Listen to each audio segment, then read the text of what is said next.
Started to feel kind of silly when I started piling all these skis in here. I'm just like, holy cow, I think I might have a problem. So I counted 33 sets of skis, mostly with bindings. I'm just gonna do a quick, like, basically, I don't know, one sentence, 10 seconds per pair. I'm not gonna flex them or give any numbers or whatever, anything just off the top of my head. What these skis memories bring to me. Okay. They're kind of not in really any order, and we'll see what we see. So let's start over in this area. These actually are kind of all together by accident. I got these from a ski swap that had telly bindings. These things shredded. Like, look how skinny they are. They're like 77 underfoot. Great on the ice, great on groomers. I like skiing them, getting into the steeps and the deeps and whatever, and trying to ski these like a fat ski was my kind of idea. Then I made a copy of them. They're carbon fiber homemade jobs that skied really well. I had a mounted telemark, and the ski would flex right through the telly binding because there's just the single mountain point, and they were super fun. I put 1 billion miles on them. Uninterrupted, huh? Made it through 2 pairs of skis. Whew. So these have this side cut, and look at these bad boys. They have wider side cut. I think they're from a year early. These are the 920s. Those are 922s. I ended up liking these more, I guess. Just had a hair more side cut, and they're fun. Boom. I'm trying not to kill too much time on each one of these. Each one of them, they all have stories. These, don't know where they came from. I might have found them in the parking lot, or they got left at my house by a renter maybe, or something. But I skied them like 3 times. They're fun, actually. They definitely had a top speed. I hit it the other day.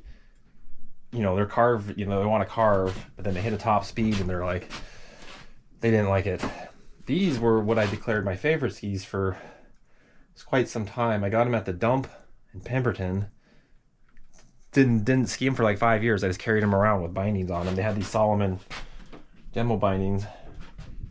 And then I finally skied them one day and I was like, holy cow, these are fun. They're soft, spongy K2 style. Freaking, I loved them. I skied them, I don't know, for a long time. These things, skied them once and hated them. They're the Moment or Praxis somethings. Just too big and boaty. Like, you need, a lot of these, you need the specialty conditions, essentially. These would be fun on some giant mountain, I'm sure, with a helicopter or something. On the resort, they were bad. K2 Kreitlers, these are awesome. These are like the pinnacle of kind of old school style. Side cut and whatnot from the 90s. And they're good at what they do. They shred. I liked them. These Igneouses, I skied these once or twice, I think, last spring, but only in like spring snow.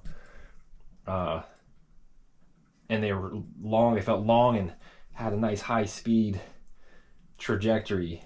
They were just buttery, kind of predictable, buttery, but like not too carvy. There's a combo of sometimes, skis are yay or nay. These ones, my backcountry setup, homemade jobs. They're about 12 years old. They're my go-to backcountry ski for years and years. No side cut, pintail, just butter the pow. These things, god dang center mount, massive amounts of rock, or what are these, K2 Hellbents? I would probably, oh my god, would probably like them if the bindings were back a little bit. But look, I did this carbon fiber top sheet to stiffen them up. Look at these guys. These are the Rocker 2s. I was on these yesterday, actually, same thing. I think I'll like them if the bindings are back a little. But look at that, behind them is the Rocker 1s, which I didn't like. They felt super boaty, just kind of wallowing, and I haven't actually held them together to see what the differences are. These bad boys, I want to ski them. My excuse, my buddy gave them to me to use or try. See, this plate isn't sucked down to the ski, and I can't get them to suck down. Like, everything's so tight into this metal, and I'm like, oh my god, like, I don't want to go pointing on them and then they rip off or something. This little corner over here is little corner skis I haven't skied, actually. I kind of put them together. These are Armadas something or others, 200s maybe. I think they're stiff and fast, kind of old school. Behind that, look at those Blue House Team Giver Pro model. They're super buttery, new school type ski, beat to shit. never skied them. I'll throw some bindings on them someday. These were a long time coming. I so much loved the K2 Jerry launchers that I made a copy of them. I skied them 2 days, I think. Problem was I used this heavy fiberglass, like this 20-ounce glass. I'd never used 20-ounce glass before. I've always used like 6-ounce, a bunch of layers. Didn't wet it out enough. Edges blew out in the middle of Christmas shoot. I think I made a video about it. Yes, so they're kind of done. Anyway, the edges completely blew out, and I stuck them back in there, but they're all wavy and bad. So they're basically done. Sad story. These I made 12 years ago, copies of the Forefront EHPs, and they've been the go-to. It's so funny, I have so many big go-to skis. These were go-to, like, kind of big mountain resort chargers. Stiff and fast, not really top speed. They're wicked stiff and just buttery and like, phew. Oh my god, these are homemade Big Dippers. I mean, I swear, I guess I've been skiing long enough I can have decades worth of favorite skis for times at a time. Like 5 years, these are my favorite. 5 years, these are my favorite. These were my favorite for quite a while. No side cut. And for as big as they are, since there's no side cut, you have hockey skate pressure right underfoot, but you still have this effective edge, but you don't have a big hooking side cut trying to drive you around and make the ski feel huge. They feel tiny for how big they are, which is why I loved them. These little sugar daddies, only skied them a couple times. They are stiff and old school. They're stiff and little. I mean, they're good for what that might mean. Crusty, weird snow on the mountain. These Mark IIIs are old school, authentic old school. I like these. These were softer. These are the head 320s. These were softer than these. You could bend these and get them to... They were just more enjoyable, I think. These had this funny groove in the middle. And a lot of these skis, it's so funny, you know, I try to get them on different conditions. Because you might have a real crappy conditions for one ski. You're like, oh, I don't like the ski. But you're like, you know, whatever. Then, these homemade monsters. These things are awesome, actually. Super light, carbon fiber, complete carbon fiber layup. No side cut, 210 centimeter long. What did I call them? I had a name for them. Don't remember. Made them a long time ago, and I'd skied them like 3 times. Since I don't have a helicopter, can't really ski them that often. But the times I did get them out, I was like, holy cow, the whole ski that flexes, but it's got this like springboard thing going on. Like, they were pretty fun, but I don't have time to ski them because they're kind of weird. These K2 Morrisons seem like they would be awesome. A lot of people have liked them, or they do like them. I really like the Kreitlers more. But these, I don't know, that the side cut, something about them, they keep hooking. Maybe I could detune this edge. But I feel like the front was hooking on me repeatedly. If not the shape of the ski, I don't know. We don't get along. These little guys, the Bonafides, were fun. 173, they're short, good for tight, weird, hard skiing on the hill. Could be longer, but they're good in general. Big Dippers, Big Daddies, where I skied the REXs for years.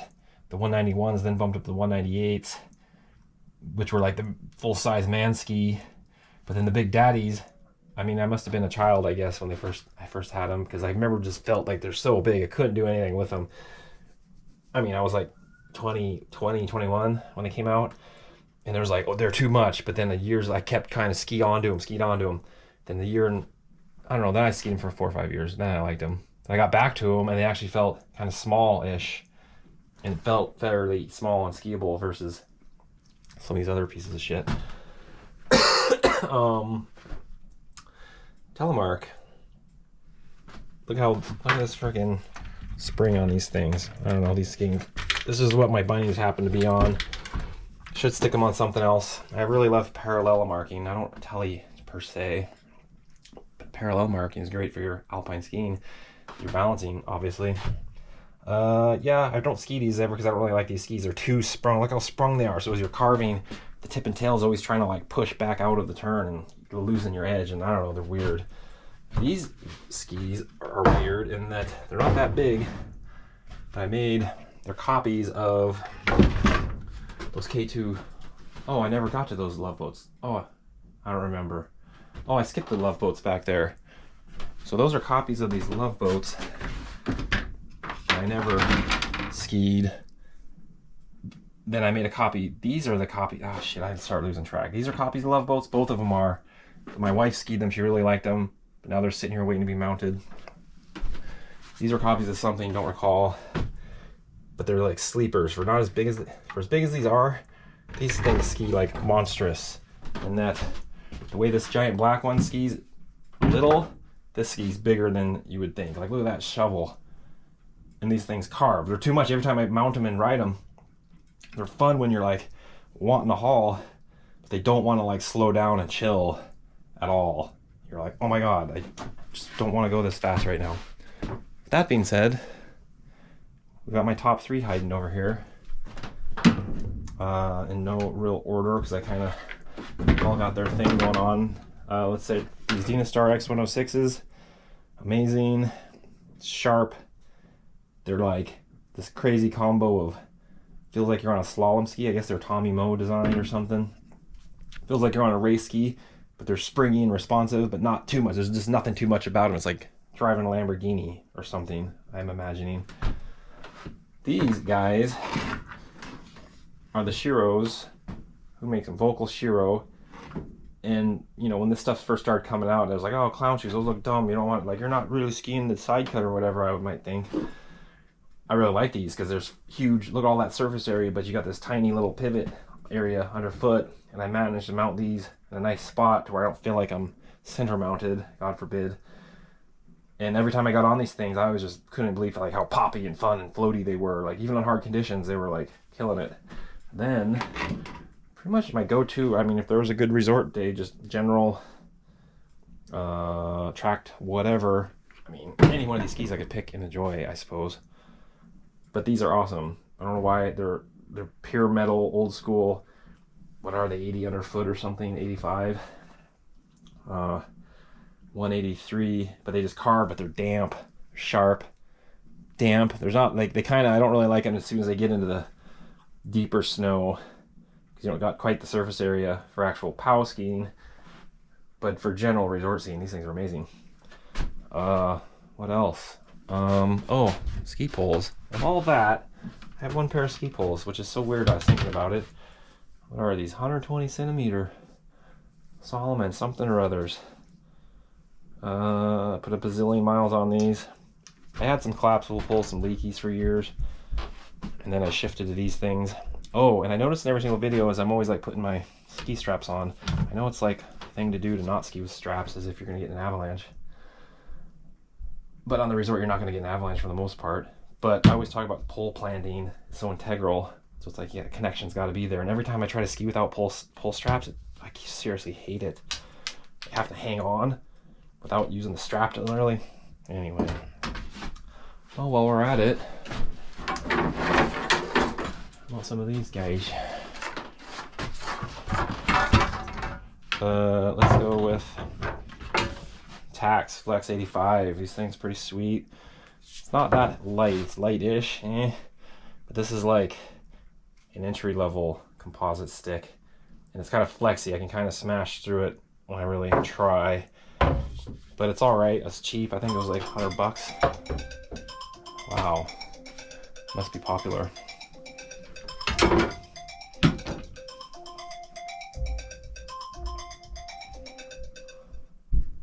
Then the upgrade, Easton. Ooh, this thing's Flex 100. Light as a stick. It's really good for the one-handed play, you know, which is so popular these days. But you can smash a little puck with this thing, kapow, and it goes where you want it. Then, oh, I've got the homemade version, pure carbon stick I made for the sake of it, and it's good for like pond hockey or playing with the kids or something. It definitely feels dead. Like it'll pass the puck around, but it's got a dead feel. Because I made it, probably. And I don't know, that's about it. Thanks for watching. So now, actually, what do I gotta do? I gotta choose what I'm skiing tomorrow. Oh. Whew. I mean, honestly, it's a POW day again. It's gonna be tracked by the time I get there. And I'd only gotten on these one day. I was thinking of getting back on them. could, if I was crazy, move these back, try them again, give them a second shot while they're still fresh in my head, which is what I probably should do. Then again, I haven't been on the Shiros yet this year. I've been on these a few times. I've been on these a few times. I've been kind of back and forth on these. These would be fun. That's the problem, is you got a pair you like, you know, will be fun. Okay, are you missing out? What's the best combo? So I don't know. It's probably gonna be one of these three. We'll see. All right, 20 minutes later, got all this junk out of there. I think I'm gonna ski these guys tomorrow. Hudson Bay Bombers, give them a rip. I like them, but I'm gonna pull the bindings off them there soon after. The Kreitlers, we know we like them, but we're getting into some deep POW type skiing scenarios where I don't like them as much. So I gotta pull those bindings. These bindings, I'm gonna scoot back 2 or 3 centimeters, give these guys another shot. I might go crazy and dig into this setup, see if I can get this plate to re-cinch. Then again, I won't ski these again until it's hard and fast. These markers are half decent. I think they go to 13, 14. And they got wide brakes, so I'm gonna pop them off of these junkers. Screw these to a wall somewhere. Then I got these two to get on the go. So there's a week's worth of skiing laid out in front of you. Whoosh. Thanks for watching.